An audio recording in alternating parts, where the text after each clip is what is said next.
story now and get further reaction from America as we go live to New York, where I'm now joined by political scientist Norman Finkelstein. Mr. Finkelstein, many thanks for joining us. Now, we've had widespread condemnation in Europe so far at the actions of the Israeli Defense Force when they boarded the aid ship Flotilla. But what has been the reaction over in America? So far, there's been a pretty mild statement by President Obama regretting what happened, saying it should be investigated, but not going beyond that. I would call it a mild display of concern. So just a mild display of concern then. But Jerusalem has said that it was just trying to protect its borders and its citizens, and that the flotilla was actually on a mission to discredit the state of Israel. What do you say to that? I think there are many things that need to be said, and there has to be serious thought given to what's happened. Let's start from the basics. Israel was imposing an illegal blockade on Gaza, what was called by Amnesty International last week a flagrant violation of international law. The United Nations Committee of Elders, people like Nelson Mandela, Desmond Tutu, they just distributed a statement today in which they called the blockade of Gaza one of the worst human rights violations in the world today. Number two, Israel attacked a humanitarian convoy in international waters. They used armed commandos to attack an international, or I should say a humanitarian convoy in international waters.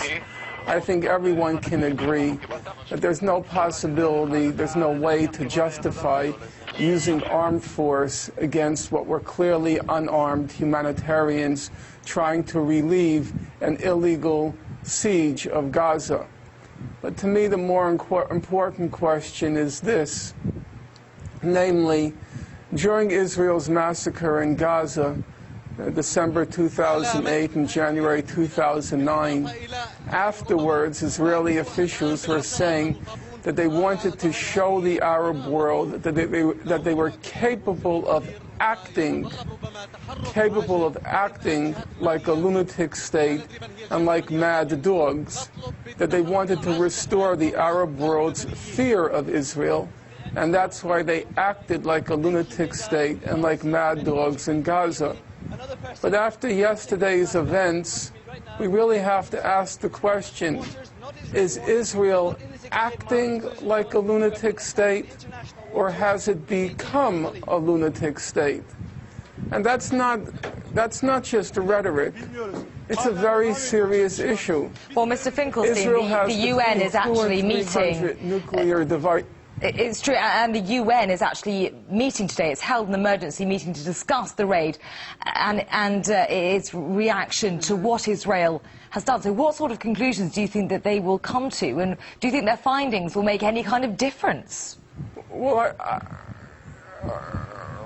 I think the important issue is that what happened in Gaza, what happened with the Gaza flotilla was not an accident.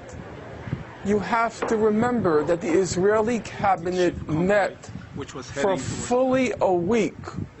All the cabinet ministers discussed and deliberated how they would handle the flotilla. There were numerous reports in the Israeli press, numerous suggestions, numerous recommendations about what to do. At the end of the day, they decided on a nighttime armed commando raid on a humanitarian convoy. Israel is now a lunatic state.